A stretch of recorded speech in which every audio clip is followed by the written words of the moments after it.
네, 좋으신 주님을 찬양합니다. 오늘도 함께 하신 우리 모든 성도님들의 삶 가운데 하나님의 은혜와 또 응답받는 기도의 그 놀라운 축복이 여러분 가운데 있기를 원합니다. 오늘 함께 읽은 본 말씀으로 하나의 말씀 나누도록 하겠습니다. 오늘 그것도 본문에 보면 칼이라는 단어가 굉장히 많이 나옴을 우리는 보게 되어집니다. 에스겔서 21장의 이 제목, 이 본문의 제목도 여호와의 칼 이렇게 되어 있으며 BC 591년경에 예언되어 있던 말씀을 기록되었던 말씀이 이렇게 기록된 것입니다. 하나님께서 에스겔을 통해서 이젠 더 이상 이 이스라엘 백성들 가운데 소망이 없으니 내가 너희를 대적하겠다라고 이야기하고 있습니다. 오늘 읽었던 본 말씀 2절에 보면 이렇게 나와 있습니다. 인자야 너는 예루살렘을 향하여 라고 되어 있고 성소를 향하여 이스라엘 땅에게 예언하라 라고 되어 있습니다. 근데 이스라엘 땅에게 하는 이 땅에게라는 것은 이스라엘을 대적하여 라고 되어 있습니다. 예언하라라는 것은 뭐냐면 이 예언하다 이 히브리의 원어에 보면 나바, 그러니까 즉 부글부글 막 끌어오르는 거예요.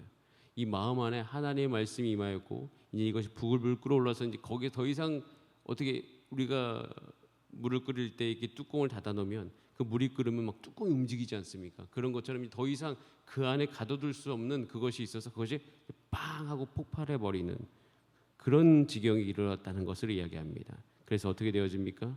3절에 보면 내가 너를 대적하겠다. 내 칼을 칼집에서 빼어서 너를 끊을 거다라고 주께서 말씀하고 계십니다. 그러면서 이 칼에 대한 이야기를 계속하면서 너희가 이 이야기를 듣고 인자야 넌 탄식하여야 된다. 너는 이 이야기를 듣고 탄식하여야 된다. 여러분 이 말씀을 보았을 때 하나님 아버지의 마음이 어디 있는가? 하나님께서 이때 당시 에스겔을 통하여서 예언했을 이 당시에는 결국에는 하나님께서 원하시는 것은 무엇이냐면 탄식할 사람을 찾는 것이에요. 하나님께서 원하시는 것은 이 이야기를 듣고 이것에 반응하는 사람을 찾는 것이에요. 하나님께서는 내가 너희를 멸망하겠다 이야기했을 때 그래요? 멸망하실 거예요? 아니 그러시면 되겠습니까? 그러면서 또 그 이야기 듣고 무덤덤하게 그냥 그것과 상관없이 살아갈 사람들을 찾는 것이 아니라 하나님께서 이 말씀하시는 이유가 있지 않습니까? 하나님께서 이 말씀을 하실 수밖에 없는 정말 사랑하는 이스라엘을 향하여서 이 말을 하실 수밖에 없는 이유가 있지 않습니까? 그럼 그 이유를 안다면 우리는 그 이유에 대해서 반응이 있어야 되죠. 하나님께서는 이 시대에 정말 죄로 무너진 이 시대를 향하여서 탄식하는 사람을 찾고 계셨던 것이에요. 그래서 그 탄식하는 사람들을 통하여서 너 왜 이렇게 탄식하냐 이렇게 물어보는 거죠.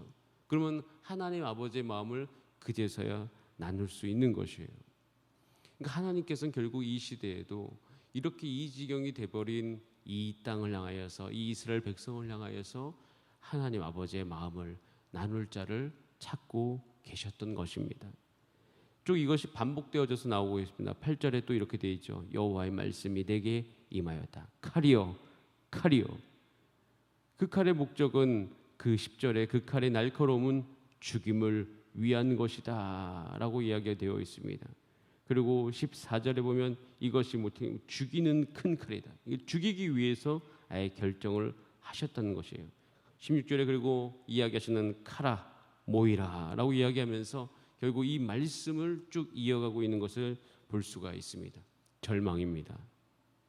이 절망에 대해서 우리가 어떻게 받아들여야 되는가, 그리고 어떻게 드러내야 되는가. 제가 이 본문 말씀을 쭉 묵상하면서 하나님께서 결국 절망을 주시는 이유는 이것을 멸하기 위함이 아니라 분명한 것은 이것을 통하여서 장래의 소망을 주려는 하나님 아버지의 마음이 여기 담겨 있음을 우리는 분명히 알 수가 있습니다. 그런 어떤 큰 그림 안에서 이 시점은요 절망인 것이에요. 여러분 이것이 참 우리 가운데 주는 의미가 있습니다. 우리 인생을 놓고 봐서라도 그렇습니다. 우리 삶 가운데 절망이 다가올 때가 있어요. 낙심이 다가올 때가 있어요. 그런데 정직한 절망, 이 정직한 절망이라고 표현하는 것은 하나님께서 말씀하신 절망을 이야기하는 것입니다. 하나님께서 반드시 죽어야 될 것에 대해서 반드시 다루어야 될 것을 이야기하시는 부분을 말씀드리는 겁니다.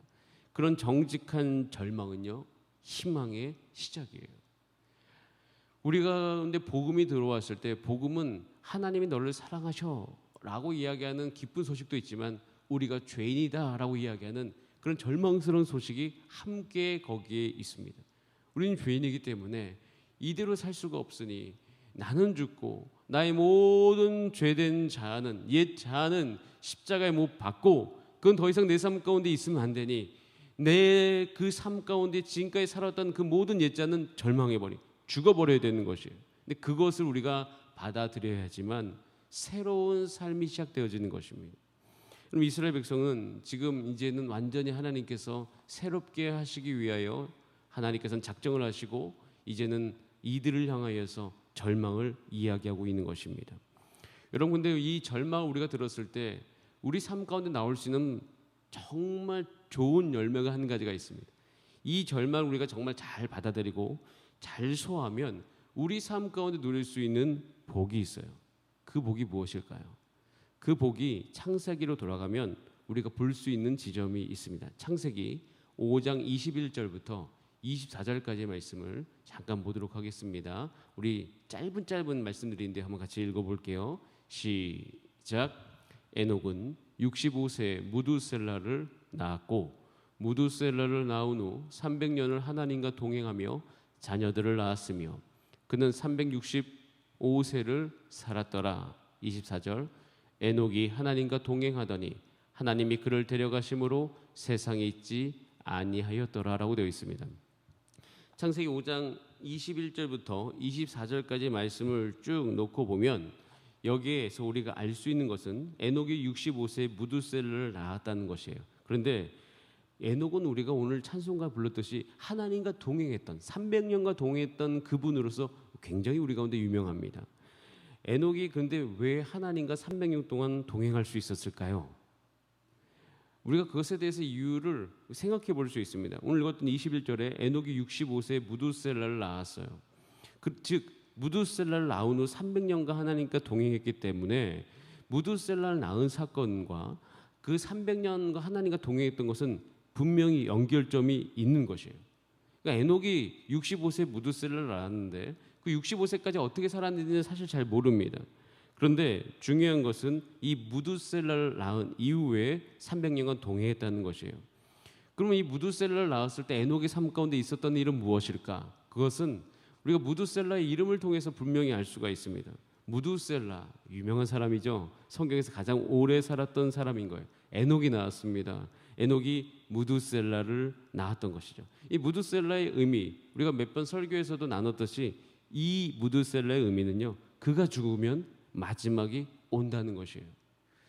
여러분, 에녹이 무두셀라의 이름을 지었습니다. 그때 당시에 아들의 이름을 지었다라는 것은 그 아들의 의미 안에 분명히 그 아버지가 생각하고 있는 뜻을 담아둔 거예요. 자기 아들을 심판이 온다, 그렇게 무두셀라라고 짓기는 어려웠을 거예요. 분명히 그때 당시에 에녹은요, 하나님과 함께 만나면서 이 땅이 심판되어질 것에 대해서, 이 땅이 곧 천년이 되지 않아서 멸망할 것에 대한 마음을 분명히 받았던 것입니다.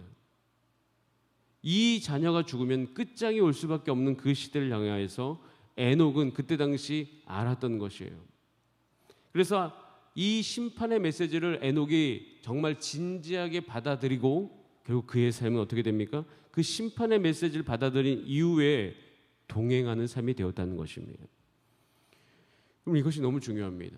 그리스도인의 삶 가운데서 종말론적인 삶, 그리스도의 삶 가운데 이 종말론적인 삶을 살아가는 것은 매우 중요한 그리스도인의 삶의 모습입니다. 초대교회를 보고 그러면 교회 역사를 보면요, 이 교회라는 것 자체, 즉 우리가 예수 그리스도를 믿고 하나님의 백성이 되었다는 것, 이 자체는 종말론적인 삶을 살기로 결정한 사람들의 모임이라는 것이에요. 우리는 주 예수 그리스도께서 다시 오심을 오늘도 사모하면서 살아가는 것입니다. 우리가 이 세상을 살아가고 있지만 결국 이 세상과 정을 떼면서 하루하루 살아가고 있는 것입니다. 우리가 어찌 하나님과 동행할 수 있어요? 에녹이 어떻게 하나님과 그렇게 동행할 수 있었을까요? 그는 그 세상에 살았지만 결국 그 세상으로부터 계속 정을 떼어가는 것이죠. 그러면서 어떻게 하나님의 영광을 바라보고 그리고 이 세상을 살아가는 동안에 결국 가장 중요하게 여기는 것은 하나님이 되어지고, 그리고 주변 사람들이 와서 묻는 거, 너는 어떻게 그렇게 사는 것이니? 너는 무엇을 바라보며 사는 것이냐고 혹시 궁금해서 물어보는 사람들 향하여서 그 하나님의 도를 전하는 것이죠. 우리가 이 세상을 살아가면서 결국엔 쓰고 버려질 것, 다 지나갈 것, 그렇게 영원하지 못하는 것에 우리의 마음을 두지 말고 오직 영원한 것에 마음을 두면서 우리가 살아가자라고 이야기하는 사람들인 것이에요. 에녹은 그렇게 하나님의 심판의 메시지를 듣고 인생의 모든 것이 하나님께 있음을 알고 하나님과 동행하며 살았던 것입니다. 하나님은 이런 에녹을 너무 기뻐하셨어요.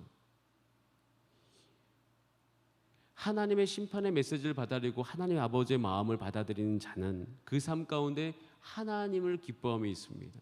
하나님을 기뻐하는 것이 우리의 힘이라. 하나님을 예배하는 것이 우리의 전부.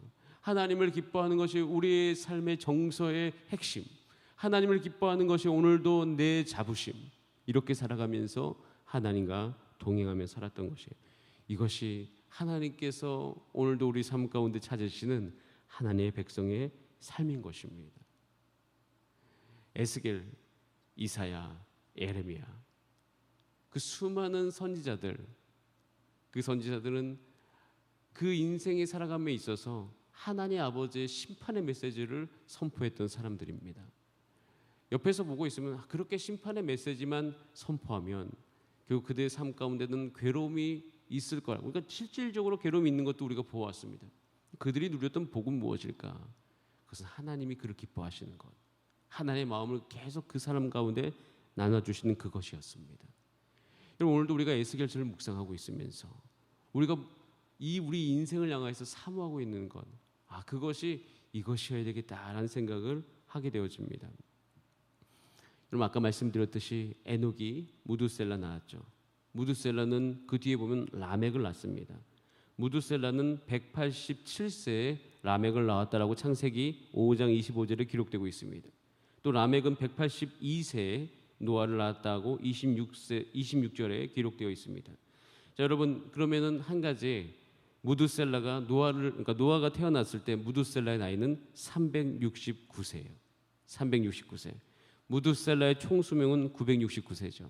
빼면 600이 나옵니다. 그래서 이게 처음 계산되어지는 게 너무 우리가 신비해서 예전에 이런 얘기를 참 많이 했었죠. 창세기 7장 11절에 보면 이렇게 기록되어 있습니다. 우리 같이 한번 창세기 7장 11절 말씀 잠깐 읽어보겠습니다. 시작. 노아가 600세 되던 해 둘째 달 곧 그 달 일의 날이라. 그날에 큰 기품의 샘물이 터지며 하늘의 창문들이 열려. 잠깐 이 말씀 머물러 주시기 바랍니다. 사실 이 시대의 사람들은 이 날이 오지 않을 거라고 생각했습니다. 노아도 하나님의 말씀 듣고 방주 지었죠. 과연 그날이 올까? 근데 그날은 결국 왔습니다. 여러분, 에스겔이 지금 예언하고 있었을 때 이때 당시에 많이 듣던 사람들도요 이야기합니다. 에스겔이 이야기하는 그날이 과연 올까? 예레미야가 이야기하는 그날이 과연 올까? 이사야가 이야기하는 그날이 과연 올까? 왔습니다. 왔고 그것은 이미 역사적으로 검증이 되었던 것이에요. 여러분, 이 시대도 마찬가지입니다. 주 예수 그리스도, 그분은 곧 다시 오십니다. 오늘도 이 시대를 바라보면서 과연 예수 그리스도께서 다시 오실까? 과연 심판의 날이 다시 올까? 그리고 요한계시록의 그 날이 과연 우리 가운데 닥칠까? 여러분, 반드시 그날은 옵니다. 우리는 그래서 하나님의 백성으로서 성경을 믿고 성경을 이 땅 가운데 드러내는 삶으로서 우리가 살아갈 때 우리가 그리스도인의 삶이 무엇일까? 반드시 하나님께서 이 땅을 다시 심판하는 날이 분명히 오실 것이고 주 예수 그리스도께서 이 땅에 오심이 우리 가운데 분명하니 주여, 우리가 오늘도 사는 날 동안 주님과 동행하는 은혜를 누리게 하여 주시옵소서.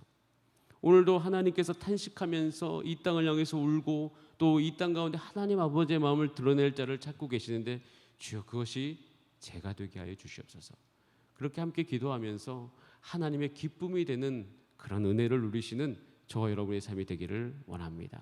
그렇게 살아가는 우리 모든 성도님 삶 가운데 기도할 때 은혜를 주시고 성경 읽을 때 풍성함을 주시고 찬송할 때 하나님의 영광을 경험하게 하는 그런 하루 되시길 간절히 바랍니다. 우리 다 함께 기도하시겠습니다.